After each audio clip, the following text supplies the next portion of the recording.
Actually, I was asked to wear white uniform, white pants, white shirt, white shoes, all provided by the employers. And actually, I was looked after one little girl. And my hours were more than 60 hours per week. And I was paid $271 every 2 weeks. Every When 2 was weeks. this? I'm going to get to that now. And as I talked to you about that, that's $135.50 per week. And you may be saying, heck, that was in the 60s or the 70s. No. It wasn't even in the 80s. It wasn't even in the early 80s, early 90s. It was in the late 90s. So here I was working, and this is an industry where these workers are exploited and abused. And to that end, they had 2 dogs, and 1 dog had cancer. So they went out and they bought this double stroller. So as you picture me in the white uniform, pushing the dog and the little girl through the streets of Manhattan. And as you reflect back, you realize that the uniform I was wearing cost more than they were paying me because they were providing the uniform. So when we talk about precarious labor and exploitation and abuse, this is an industry where you have workers that, you know, are working for way below the minimum wage. And here I was thinking, oh, something so terribly wrong, and I'm having it so bad. And going out into the playgrounds is when I met other nannies. And beginning to talk to them is when I realized, here I was thinking I had it so bad, but there were people who had it worse off than I had. There were workers who could not eat nothing in that household. They were working. There were some who were allowed to eat, but after their employers and their families finished eating, then they were allowed to go to the table and eat what was left. Especially the living nannies. In some households, they could not bring anything into that house to eat.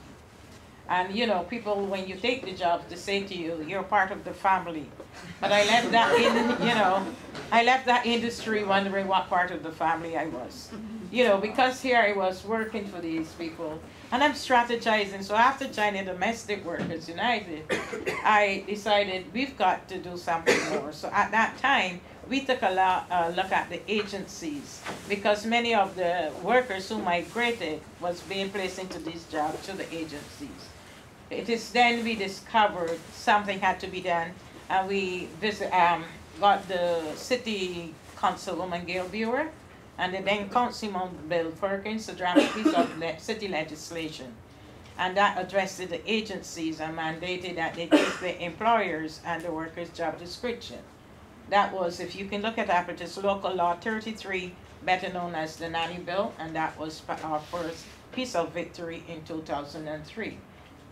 Needless to say, as things go by, you had workers, because it's behind the closed doors, the unthinkable happened. Workers are sexually abused. We've had workers that have been actually impregnated on the jobs. We have workers that have been brought here by families, and they have no families in the country. So there's this sense of no way to run, no one to turn to. But then some of them found us and they came to us. We had one worker who was working in this household, and she became ill, and then she had to go to the hospital. And while she returned to the job, she could not walk, and she wanted some more time to recuperate. And the employer wanted her to come up, and she said, no, I'm not feeling well, I cannot work. And then her employer said to her, we could have let you die. No one would have known where you were. And it was typically true, because she had no relatives there, neither she had no friends. Because what they do, they actually put fear into the workers by telling them, if you go out there and you talk to anyone, the immigration will get you. You will be deported back to your country. And most of these are women of color and women who migrated here actually because of globalization. Because globalization forced a lot of us here. And the thing that I say that a lot of the employers often do is underestimate the intelligence of the immigrants. Because some of us have some top jobs in our country. We have people in this industry who have been nurses and doctors and teachers in their countries. But because they migrate and they have their families to support back home, they settle into these jobs. Then you had the fact that some of them would ask us, who are your celebrities? Well, I mean, there wasn't the help then. So we didn't have no celebrities, you know. So here we are, a small group of people, and we had to think of, we got Gloria Steinem and Barbara Everett, two female activists renowned, and they came on board with us. They journeyed with us to Albany. We had to take a lot of humps and grunts. We took some, and we give some too. I mean, we were strategizing. And we do this through the real grassroots organizing. I heard Matt's talking about the way we organize, and then as we go down, and everyone here has a lot in common, listening to Ross talk about the low wages, people working for 50 and 60 hours, $150. I work for $271 every 2 weeks. Some people work for $200 and $300 per month. And when you actually, don't roll your eyes, honey, it happened up to today. And you know, it is like, what is happening? It's people not aware of this. But simply because people knew there weren't any set guidelines is why they were doing the same to the workers. We imagine people look after their price possession, and this is the way you treat them. And the walkers are making $20 not per hour per walk. Because when you see a guy with 5 dogs walking, for that one walk, that's $100 for that one walk. And he walks those dogs sometimes 3 and 4 times a day. And that's $400 for that one day. Domestic workers do not actually make that, some of them, within a week.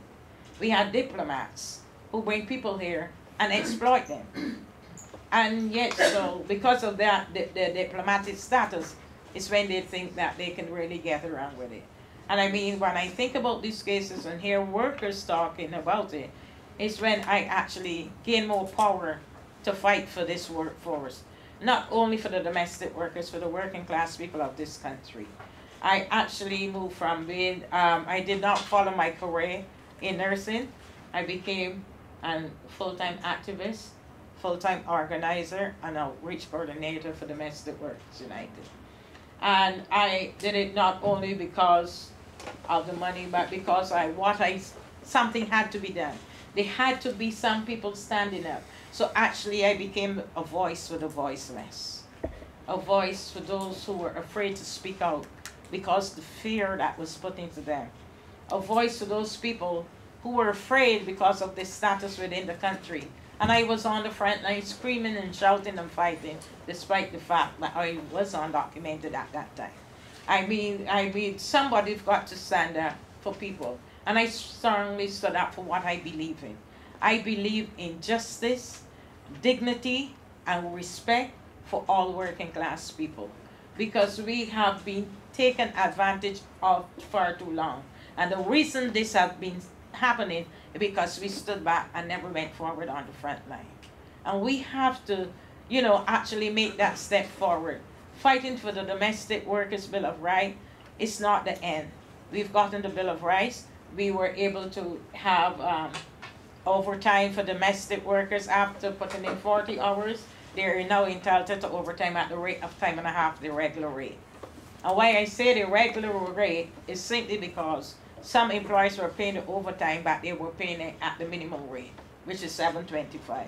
Those are for the live-out nannies who go home every evening, and those that live in are entitled to overtime after 44 hours.